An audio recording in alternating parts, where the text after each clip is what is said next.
Right form verbs একটা আতঙ্কের নাম। তুমি এইচএসসি শিক্ষার্থী হও বা ভবিষ্যতে তুমি ইউনিভার্সিটি অ্যাডমিশন থেকে শুরু করে বাংলাদেশের যত কম্পিটিটিভ জবে যাও, রাইট ফর্ম ভার্বস রিলেটেড একটা কোশ্চেন থাকেই। কিন্তু এই প্রবলেমটা আমরা কখনোই পার্মানেন্টলি সলভ করতে পারি না। আমি আজকে জাস্ট 10 মিনিটে আমি দেখাবো তোমরা এইচএসসি শিক্ষার্থী যারা আছো তারা 10 মিনিট একটা লেসন আমার থেকে নিয়ে কিভাবে সবগুলো বোর্ড কোশ্চেন সলভ করতে পারো, অ্যান্ড 80 to 100% তুমি এই টপিকটা থেকে মার্ক গেইন করতে পারো। So let's start with me. দেখো, টপিকটার নাম হচ্ছে রাইট ফর্ম ভার্বস। তোমরা যদি টপিকটার মধ্যে একটু খেয়াল করো, এখানে কয়েকটা শব্দ লুকিয়ে আছে। এর ভিতর একটা হচ্ছে রাইট ফর্ম অফ ভার্বস। রাইটের বাংলাটা হচ্ছে সঠিক, ফর্ম মানে হচ্ছে গঠন, অফ ভার্বস মানে ভার্বের, অর্থাৎ ভার্বের সঠিক গঠন মানে হচ্ছে রাইট ফর্ম অফ ভার্বস। এখন ভার্বের সঠিক গঠন বলতে কি বোঝাতে চাচ্ছে, এখানে দুইটা জিনিস লক্ষণীয়। এক নম্বর বিষয় হচ্ছে ভার্বের সঠিক গঠন মানে নিশ্চয়ই ভার্বের কয়েকটা গঠন আছে। ইভেন তোমাকে সঠিক গঠনটাই বসাতে হবে, তার মানে ব্যাটিক গঠন বলে একটা টার্ম আছে যেটা বসালে তুমি মার কাটা খেতে পারো। তার মানে আমাকে রাইট ফর্ম ভার্বসের সঠিক গঠন, যেটা রাইট গঠন ফর্ম যেটা আছে সেটাই বসাতে হবে, ফর্মেশনটা। এটা আমি বুঝলাম। তাহলে একটু জেনে নে ভার্বের মোট গঠন কয়টা হতে পারে। দেখো, তুমি যদি এটা না জানো টোটাল ভার্বের গঠন কয়টা হতে পারে, তাহলে তুমি কখনো আনসার করতে পারবা না। কেননা তোমাকে এইচএসসি তে এই টপিকটা দেয়া থাকবে একটা টেক্সট আকারে, ওইখানে 10টা অপশন দেয়া থাকবে। যে 10টা অপশনে কোন ভার্বটা বসবে সেটা ক্লুতে দেয়া থাকবে, অর্থাৎ সবগুলো ক্লুতে তোমাকে V1 দেয়াই থাকবে কিন্তু ভাইয়া। তো তোমার আনসার যে কোনো 6টা অপশন হতে পারে। তোমরা যখন এমসিকিউ করো তখন তোমাদের অপশন থাকে 4টা, কিন্তু রাইট ফর্ম ভার্বসে অপশন থাকবে কয়টা বললাম ভাইয়া? 6টা অপশন থাকবে। তোমার অপশন হিসেবে যেটা দেয়া থাকবে সেটাও আনসার হতে পারে, অথবা ভার্বের এস বাই এস ফর্ম হতে পারে, V2 V3 ফর্মে যে কোনো একটা হতে পারে, ভার্বের আইএনজি ফর্ম হতে পারে, অথবা 2+ ভার্ব অর্থাৎ ইনফিনিটিভ হতে পারে। এই 6টা ফর্মের বাহিরে রাইট ফর্ম ভার্বে আর অন্য কোনো ফর্ম নেই। তার মানে এমসিকিউতে যেমন 4টা অপশন থাকে, তোমার রাইট ফর্ম ভার্বে অপশন থাকবে কয়টা? 6টা। তোমরা যদি কোনো একাডেমিক বই বের করো, যে কোনো বই, তুমি মিনিমাম 60 থেকে 70টা রুলস পাবা রাইট ফর্ম ভার্বসে। একটা এইচএসসি শিক্ষার্থীর পক্ষে এটা কখনো সম্ভব না এতগুলো রুলস মেমোরাইজ করে তারপর আবার ইমপ্লিমেন্ট করে সলভ করাটা। That's not a piece of cake. আমি মাত্র 60টা রুলস দেখাবো, যেই 60টা রুলস থেকে তুমি যে কোনো বোর্ড কোশ্চেন 100% সলভ করতে পারবা। Let's start. প্রথম আমরা যে নিয়মটা দেখবো, এটা হচ্ছে আমি বলতেছি স্টেপ নাম্বার 1। স্টেপ নাম্বার 1-এ আমাকে প্যাসেজটা পড়তে হবে, পড়ে দেখতে হবে প্যাসেজটা প্রেজেন্টে আছে নাকি পাস্টে। স্টেপ নাম্বার 1, আমি 60টা স্টেপের প্রথম স্টেপ নিয়ে কথা বলছি। এখন কোশ্চেন হচ্ছে স্টেপ নাম্বার 1 আমি পড়ে বুঝবো প্রেজেন্ট নাকি পাস্ট, এটা কিভাবে? এটা অর্থ ধরতে হবে ভাইয়া। যদি তোমার প্যাসেজটা কোনো কারণে কোনো গল্প বা কোনো ইতিহাস বা অতীত কোনো সভ্যতার কথা বলে, তাহলে ডেফিনেটলি প্যাসেজটা কিসে হবে? পাস্টে। আর যদি তোমার প্যাসেজটা কোনোভাবে বর্তমান রিলেটেড কোনো প্রবলেম সলিউশন বা কোনো বর্তমান কোনো ইস্যু নিয়ে কথা বলতেছে, সেটা হতে পারে স্পোর্টস, সেটা হতে পারে কোনো উদ্ভাবন, তাহলে প্যাসেজটা প্রেজেন্ট হবে। কিন্তু আমরা অনেকেই না প্যাসেজের অর্থ ধরতে পারি না। এক্ষেত্রে সমাধান কি? এক্ষেত্রে ভাইয়ার কাছে একটা সমাধান হচ্ছে, তুমি কিছু হিন্টস পাবা, সায়েন্স পাবা, যেই সায়েন্সগুলা পেলে বুঝতে পারবো প্যাসেজটা প্রেজেন্টে আছে নাকি পাস্টে আছে। এটা হচ্ছে স্টেপ নাম্বার 1। এন্ড এই স্টেপ থেকে তুমি এই 1 নাম্বার পয়েন্ট থেকে তুমি 60টার ভিতরে এই একটা থেকে 70 to 80% কমন পাবা। মানে এই একটা নিয়ম দিয়ে তুমি প্রায় 10টা থেকে 7টা বা 8টা, কখনো কখনো 8টা, কখনো 10টা, আমাদের হচ্ছে কখনো 10টা সলভ করতে পারবা। সেটা কি? প্যাসেজটা যে বুঝবা প্রেজেন্ট নাকি পাস্ট, এর জন্য কয়েকটা সাইন আছে। তুমি তোমার প্যাসেজটা সাধারণত 6 থেকে 7 লাইনে দেওয়া থাকবে। প্যাসেজটা পরে একটু দেখবা ওইখানে সেন্টেন্সে কোনো অ্যামিজার পাও কিনা। তুমি শুরু থেকে একটু 2-3 লাইনে স্ক্যানিং করবা প্যাসেজে কোনো অ্যামিজার পাও কিনা। যদি অ্যামিজার পাও সেটা কিসে থাকবে? প্যাসেজটা প্রেজেন্টে। দেখবা ভার্ব 1 অথবা ভার্ব 1 এর সাথে এস বাই এস পাও কিনা। দেখবা হ্যাভ হ্যাজ পাও কিনা। সাধারণত হ্যাভ হ্যাজ পেলে সেটাও প্রেজেন্টে হতে পারে। ক্যান, মে, উইল, মাস্ট, এই মডেলস গুলা ফিউচার আর প্রেজেন্টের সাথে রিলেটেড, তার মানে এইগুলা থাকলো প্যাসেজটা কিসে আছে, প্রেজেন্টে। তুমি কিছু ওয়ার্ড আছে ফিক্সড, সাধারণত এই ওয়ার্ডগুলো থাকলে প্যাসেজটা প্রেজেন্টে বোঝে, সেটা হচ্ছে always, occasionally, usually, normally, daily, এভরির সাথে যে কোনো word, every day, every night, every month, every year, এগুলো জেনারেলি সাধারণত এগুলো অবস্থা কি হবে, প্যাসেজটা প্রেজেন্টে। যদি তুমি অ্যামেজন না পাও, ওয়াজ এর পাও, প্যাসেজটা থাকবে পাস্টে। যদি ভি টু পাও, পাস্টে। যদি হ্যাড পাও, পাস্টে। ক্যান না পায় কুড, মে না পায় মাইট, উইল না পেলে উড, এইগুলা পেলেও তোমার প্যাসেজটা কিসে আছে, পাস্টে। আর যদি কিছু ওয়ার্ড আছে যেগুলা সব সময় পাস্ট টেন্স কে ইন্ডিকেট করে, সেগুলা কি, যেমন ওয়ান্স, ইয়েস্টারডে, লাস্ট, সেটা হতে পারে last month, last year, last week, last Friday, last December, এইরকম কথায় এগো কথাটা থাকলে 10 days ago, 6 years ago, এই সাইনগুলো থাকলে 100% তোমার প্যাসেজটা কিসে আছে, পাস্টে। ভাইয়া এটা কিন্তু আমার স্টেপ নাম্বার 1 ছিল। কোশ্চেন রাখতে পারে এই স্টেপ দিয়ে আমি কি করব। এই স্টেপে হচ্ছে মেন খেলাটা। তুমি যদি কোনো কারণে বুঝতে পারো তোমার প্যাসেজটা প্রেজেন্টে আছে, বোঝার ওয়েটা কি, এই যে এই সাইনগুলো যদি তুমি পেয়ে থাকো ভাইয়া, তখন তোমার প্যাসেজটা কিসে আছে, প্রেজেন্টে। তাহলে তোমার অপশনে যে ক্লুটা দেয়া থাকবে ভার্ব, ওইটা হয় ভি1 দিবা অথবা ভি1 এর সাথে এস বাই এস দিবা। তার মানে প্যাসেজ যদি প্রেজেন্টে থাকে আমার ক্লুগুলোর অপশন হয়ে যায় দুইটা, হয় এটা দেব না তো এস বাই এস দিব। কতক্ষণ এই নিয়ম অ্যাপ্লাই করব, যতক্ষণ না আমি পাস্টের কোনো সাইন ইন্ডিকেট পাচ্ছি অথবা অন্য কোন আমাকে নিয়ম এসে ইন্টারফেয়ার করে। তার মানে এটা হচ্ছে প্রেজেন্টে পাইলে। আর যদি ভাইয়া প্যাসেজটা পাস্টে থাকে, তাহলে তোমাকে অবশ্যই আনসারটা কি দিতে হবে, ভি2 তে। যতগুলো আনসার আছে তোমাকে সব কি করবে, ভি2। তুমি ভি2 কতক্ষণ দিবা, যতক্ষণ না পর্যন্ত অন্য কোন নিয়মে সে ইন্টারফেয়ার করে। এখন অন্য আর কি কি নিয়ম আছে এরকম আর 6টা স্টেপ দেখে আমি নিজে এই নিয়ম ইমপ্লিমেন্ট করে কিভাবে সলভ করতে হয় সেটা দেখাবো। তাহলে আমরা বুঝলাম যে প্রেজেন্টে থাকলে আমার এইটা অথবা এইটা ভার্ব বসবে, ভার্ব 1 প্রেজেন্ট ফর্ম অথবা এস বাই এস, অথবা যদি পাস্টে থাকে তাহলে ভি2 দিব। তাহলে এর বাইরে তো আরো ভার্ব আছে, সেটা হচ্ছে ভি3, ভার্বের সাথে আইএনজি, 2 প্লাস ভার্ব। এই তিনটা কখন বসে সেটা দেখে আমরা বোর্ড কোশ্চেন সলভ করলে ব্যাপারটা তোমরা আরো ভালোভাবে বুঝতে পারবা।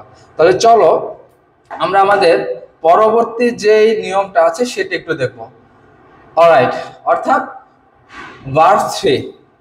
আমরা একটু ভার্ব 3 দিয়ে শুরু করবো, যে ভার্ব 3টা আমাদের কখন বসবে। আমরা এর আগের আলোচনায় দেখছি যে আমাদের কখন ভি1 দিতে হবে আর ভি1 এর সাথে এস বেস দিতে হবে, আর কখন ভি2 দিতে হবে। এবার আমরা একটু দেখবো ভি3 কখন দিতে হবে। এটাও তো অপশন হিসেবে বসতে পারে। তুমি ভাইয়া প্যাসেজটা করতেছো প্রেজেন্টে আছে বা পাস্টে আছে, করতে করতে করতে করতে তোমার গ্যাপের আগে তুমি হ্যাভ হ্যাজ হ্যাড পাইছো, তোমার দেখার দরকার নাই প্যাসেজটা প্রেজেন্ট নাকি পাস্টে। যদি গ্যাপের আগে হ্যাভ হ্যাজ হ্যাড পেয়ে থাকো তাহলে তুমি ভার্বের 3 নাম্বার ফর্ম দিয়ে দিবা। আমরা ভার্বের 3 নাম্বার ফর্ম কোথায় বসাবো সেটা নিয়ম দেখতেছি। এখন স্টেপ নাম্বার 2 এ আছি। তুমি যদি অ্যামিজার ওয়াজার পাও আর যদি এটা প্যাসিভ বোঝায়, মানে গ্যাপের আগে অ্যামিজার বা ওয়াজার আছে আর সেটা যদি প্যাসিভ সেন্স দেয় তাহলে কি দিবা, ভি3। আই রিপিট, সেটা যদি প্যাসিভ সেন্স দেয়। তুমি যদি just now, already, yet, lately, recently এই ওয়ার্ডগুলো পাও এবং ওই সেন্টেন্সে যে ফর্মটা থাকবে সেটারও তুমি কি দিবা, 3 নাম্বার ফর্ম দিবা। অর্থাৎ ভার্বের 3 নাম্বার ফর্মগুলো কোথায় লাগবে সেটা আমি দেখতেছি। 3টা ওয়ার্ড যেটা থেকে তুমি অবশ্যই বোর্ড কোশ্চেন কমন পাবা, সেটা কি, বিকাম, গেট, বি। এই বি বলতে শুধু বিও বোঝাতে পারে, অ্যামিজার ওয়াজারও বোঝাতে পারে। এই 3টা ওয়ার্ডের পরে যদি গ্যাপ থাকে ওই গ্যাপে ভার্বের 3 নাম্বার ফর্ম বসবে 100%। অর্থাৎ বিকাম, গেট, বি, এরপরে তুমি ভার্ব পেয়েছো, সেই ভার্বটার কয় নাম্বার ফর্ম দিতে হবে ভাইয়া, 3 নাম্বার ফর্ম দিতে হবে। যদি মডাল অক্সিলারি পাও আর মডাল অক্সিলারির পরে বি পেলে তো অটোমেটিক আবার ভি3 দিতেই হবে, কারণ আমরা একটু আগে দেখলাম যে বি এর পর আমাকে কি দিতে হয়, ভি3 দিতে হয়। তবে এখানে কথা আছে, যদি মডালের পরে বি না থাকে তাহলে আমি ভি1 দেব, আর যদি ভি থাকে তাহলে কি দেব, ভি3 দেব। তাহলে ভি3 স্টেপ নাম্বার 2 তে ভি3 কোথায় বসে সেটা আমরা দেখলাম। আমরা এবার একটু স্টেপ নাম্বার 3 তে যাব। Let's start. আচ্ছা,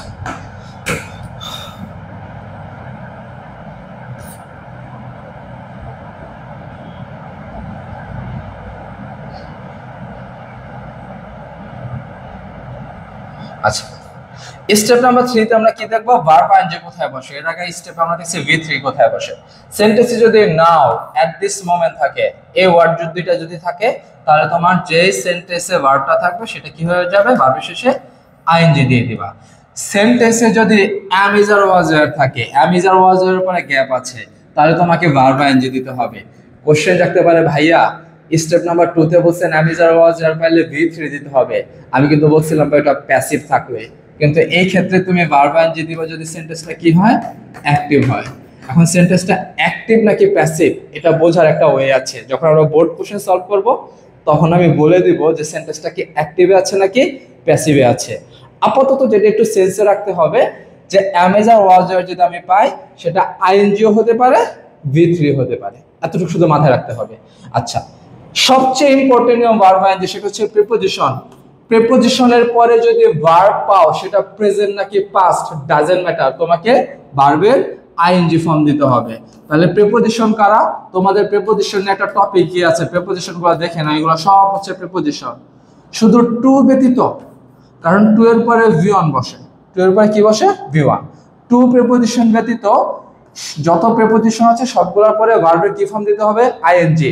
ওটা নাকি পাস্টে আছে নাকি পাস্ট প্রেজেন্ট আছে দেখার কোনো প্রয়োজন নেই।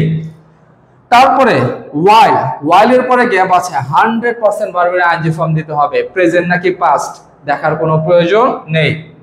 আমি বলছি টু এর পরে V1, কিন্তু কিছু টু আছে যেটা ফ্রেজ আকারে বসে, ওই টু এর পরে যদি তুমি ভার্ব পাও তখন V1 দেওয়া যাবে না, এটা এক্সেপশনাল নিয়ম, আইএনজি দিতে হবে। একটা কথা মাথায় রাখবা ভাইয়া, যে কোনো ইংলিশের প্রতিটা নিয়মের না ব্যতিক্রম নিয়ম থাকে, ব্যতিক্রম নিয়ে পরে ভাবতে হবে, আগে নিয়ম যেটা আছে সেটা ভাবতে হবে। ব্যতিক্রম নিয়মটা এখানে কি, যদি with a view to look forward to be use to, অর্থাৎ ইউজ টুর আগে am is or was were, look forward to এই যে টু আর উইথ আ ভিউ টু, এই তিনটা ফ্রেজ পাও যেটা টু রিলেটেড, সেই ক্ষেত্রে তোমার ভার্বের ক্ষেত্রে কি দিতে হবে, আইএনজি। অর্থাৎ এই ফ্রেজগুলোর পরে এখানে গ্যাপ আছে, ধরো ভার্বটাতে আছে গো, তাহলে সেটা কি হয়ে যাবে, গোয়িং হয়ে যাবে। ওকে, 6টা ভার্ব যেটা একদম মুখস্থ করতে হবে, 100% কমন পাবো বোর্ড কোশ্চেনে, সেটা কি, স্টার্ট, স্টপ, লাভ, লাইক, হেট, মাইন্ড। এই ভার্বের পরে তুমি গ্যাপ পাইছো, সেই ভার্বটা হয়ে যাবে কি, আইএনজি। এখন ওই ভার্বে যদি ইট থাকে হবে ইটিং, যদি প্লে থাকে হবে প্লেইং, যদি রান থাকে হবে রানিং। অর্থাৎ শুরু শেষ, স্টার্ট স্টপ, লাভ লাইক ভালোবাসা পছন্দ করা, হেট মাইন্ড ঘৃণা করা, মাইন্ড করা মনে করা। এই 6টা ভার্ব মনে রাখতে হবে। এই ভার্বের পরে তোমার গ্যাপ আছে মানে তোমার ইন্টারফেয়ার করে ফেলছে, প্রেজেন্ট নাকি পাস্ট দেখার কোনো ওয়ে নাই, স্টেপ নাম্বার 1 দেখার কোনো প্রয়োজন নাই, তোমাকে ভার্বটাকে কি করে দিতে হবে, আইএনজি করে দিতে হবে। আরো কিছু ভার্ব আছে, এইগুলো তোমরা দেখে রাখতে পারো, বাট আমি ভার্ব আইএনজির ভিতর সবচেয়ে ইম্পর্টেন্ট নিয়ম হচ্ছে প্রিপোজিশনের পরে গ্যাপ পেলে ভার্ব আইএনজি দিতে হবে, এই 6টা ভার্বের পরে গ্যাপ পেলে আইএনজি দিতে হবে, ওয়াইল এর পরে ভার্ব পেলে সেটা আইএনজি দিতে হবে, সেটা প্রেজেন্ট হোক বা পাস্টে হোক, এটা দেখার কোনো প্রয়োজন নাই। আমরা একটু পরের নিয়মে যাব, স্টেপ নাম্বার 4 এ যাব। স্টেপ নাম্বার 4 এ দেখব আমরা টু প্লাস ভার্বের ব্যবহার, অর্থাৎ টু প্লাস V1। আমরা দেখেছি verb 1 and S by S কোথায় দিতে হয়, আমরা দেখেছি ভার্ব 2 কোথায় দিতে হয় স্টেপ নাম্বার 1 এ, আমরা স্টেপ নাম্বার 2 তে দেখেছি ভার্ব 3 কোথায় দিতে হয়, স্টেপ নাম্বার 4 এ দেখেছি আমি কখন কি পেলে ভার্ব আইএনজি দিব।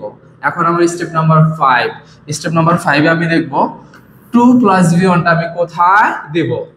এটা একদম সিম্পল নিয়ম, টু এর পরে যদি কোনো গ্যাপ দেওয়া থাকে সেখানে V1 দিতে হবে, অর্থাৎ শুধু টু। আমি কিন্তু with a view to look forward to be used to বলি না, শুধু টু এরপরে গ্যাপ থাকলে কি দিতে হবে, V1। আর কিছু ভার্ব আছে, ওয়ান্ট, নিড, উড, লাইক, এই 3টা ভার্বের পরে গ্যাপ দেওয়া আছে, সেটা টু প্লাস V1, অর্থাৎ ওইখানে যদি রাইট থাকে সেটা হয়ে যাবে টু রাইট, কি হয়ে যাবে, টু রাইট। এটা মনে রাখতে হবে। আরো কিছু ভার্ব আছে, এই ভার্বগুলো মুখস্থ করতে হবে, যে ভার্বের পরে যদি আরেকটা ভার্ব আসে তাহলে তোমাকে কি করতে হবে ভাইয়া, টু প্লাস V1 দিতে হবে। এটা আমার স্টেপ নাম্বার 5 চলে গেল। এইবার নেক্সট দুইটা স্টেপ আমি বেসিক কিছু কথা বলবো, লাস্ট এই কথা দুইটা বলে আমরা বোর্ড কোশ্চেন সলভ করব। এন্ড হরফে হরফে ভাইয়ার কথা অক্ষর অক্ষরে মিলাই নিবা। আমি যে 6 থেকে 7টি স্টেপ দেখাচ্ছি, এই থেকে যদি আমি 100% ইমপ্লিমেন্ট করে দেখাতে না পারি, ভাইয়ার এই কন্টেন্ট আর কখনো দেখবা না। সব তোমাদের জন্য, যদি ভালো লাগে শেয়ার করবা, I hope you will like it. Let's start. Basic দুইটা কথা বলবো স্টেপ নাম্বার, আরো দুইটা স্টেপ বলবো এক্সট্রা স্টেপ। সেটা হচ্ছে মডাল। মডালের পরে যদি গ্যাপ থাকে তুমি V1 দিবা। মডাল অক্সিলারি কোনগুলা? ওই যে একটু আগে দেখলাম, can, could, may, might, shall, should, will, would. 4 জোড়ায় 8টা, গার্লফ্রেন্ড বয়ফ্রেন্ডের মতো। Can, could, may, might, shall, should, will, would. আরেকটা হচ্ছে মাস্ট। এই 9টা মডালের পরে যদি গ্যাপ থাকে তাহলে V1 দিবা। আর আমি বলছিলাম মডালের পরে যদি বি থাকে তখন V3 দিতে হবে, কিন্তু মডালের পরে বি নাই, শুধু গ্যাপ, তাহলে কি দিতে হবে ভাইয়া? V1 দিতে হবে। মডাল কয়টা বললাম? মডাল অক্সিলারি 9টা। এই যে এখানে লেখা আছে মডাল কোনগুলো, এরপর আমাকে কি দিতে হবে? V1 দিতে হবে। তবে এই মডালগুলোর পরে যদি বি থাকে তখন কিন্তু V1 দেওয়া যাবে না, তখন কি দিতে হবে? V3, কারণ বি এর পরে কি হয়ে যায়? V3 হয়ে যায়। এটা কি ক্লিয়ার? একটু সেন্স, একটু পজ নিয়ে বুঝতে হবে ভাইয়া কথাটা কি বলছে, যে মডালের পরে গ্যাপ পেলে V1, কিন্তু মডালের পরে বি পেলে V3। Shortcut technique. আমরা আরেকটা লাস্ট কথা দেখব, যেটা দেখে আমরা সলভিং এ যেতে পারবো বলে আশা করি। ওকে, রাইট ফর্ম ভার্বের লাস্ট কথা, এটা দেখলে সারা জীবনের জন্য এইচএসসি শিক্ষার্থী তোমরা যারা আছো, সারা জীবনের জন্য রাইট ফর্ম ভার্ব সলভ হয়ে যাবে ইনশাআল্লাহ, আমি কথা দিলাম। শুধু ভাইয়ার সাথে ধৈর্য ধরে একটু পুরোটা দেখতে হবে, আর বোর্ড কোশ্চেন যখন ইমপ্লিমেন্ট করব, সলভ করার সময় একটু খেয়াল করতে হবে। দেখো একটা কথা বলছি, সেটা কি? ওকে, সেটা বলছি যে এন্ড এর আগে পরে সমান সমান। ভাইয়া এন্ড এর আগে পরে সমান সমান কি আমি বলছি নাই ভাইয়া, তোমার হচ্ছে এইখানে গ্যাপ দেয়া আছে, গ্যাপের আগে এন্ড আছে, এন্ড এর আগে নিশ্চয় একটা সেন্টেন্স থাকবে, যেহেতু এন্ড এর পরে একটা ভার্ব দিতেছে, এন্ড এর আগে কি থাকবে? একটা সেন্টেন্স থাকবে।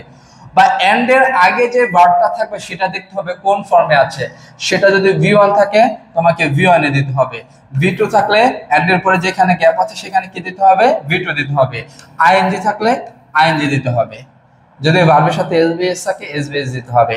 এটা আমি সংক্ষেপে বলছি যে এন্ড এর আগে পরে সমানের সমান, এন্ড এর আগে V1 পরে V1 দিতে হবে।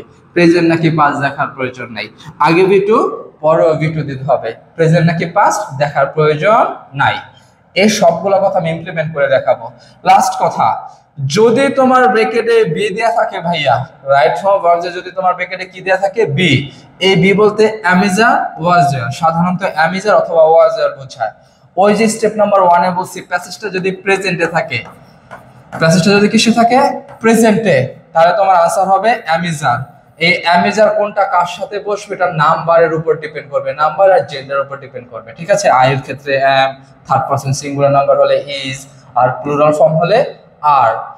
পাস্টে যদি হয় প্যাসেজটা তাহলে ওয়াজ ওয়্যার বসবে, প্যাসেজটা পাস্টে তখন অ্যামিজার বসবে না, আনসার হবে ওয়াজ অথবা ওয়্যার।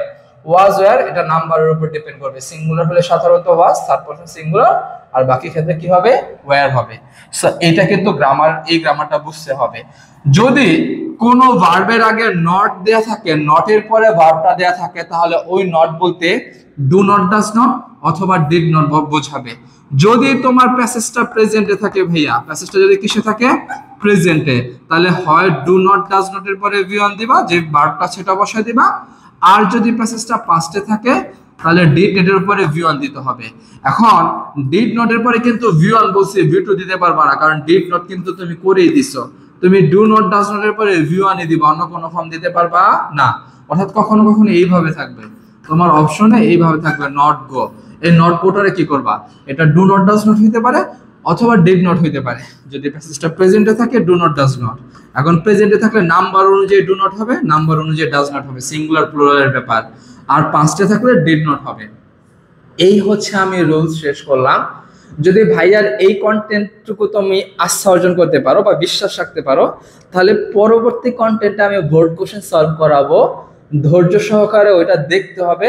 আর এই যেই আমি 6 থেকে 7টা স্টেপ বলছি, সবগুলা পুরা পয়েন্ট টু পয়েন্ট আমি ইমপ্লিমেন্ট করে দেখাবো। This is my promise. আমি কথা দিচ্ছি, এই কন্টেন্টটা যদি 2-1 বার দেখার পরে তুমি বোর্ড কোশ্চেনগুলো সলভ করো, প্রতিটা বোর্ড কোশ্চেন তুমি 100% সলভ করতে পারবা। প্রথম স্টার্টিং এ তুমি হয়তো প্রথম টেকে হয়তো 7টা 8টা পারবা, যত বেশি প্র্যাকটিস করবা 9টা 10টা পারবে ইনশাআল্লাহ। তাহলে দেখা হচ্ছে পরবর্তী কন্টেন্টে। I hope you liked it. If you do like it please keep sharing, keep supporting me. যদি কন্টেন্টটা ভালো লাগে শেয়ার করবা, তাহলে ভাইয়া একটু এনকারেজ ফিল করবে, and then I will give more content for all of you. See you in the next video. Allah Hafiz.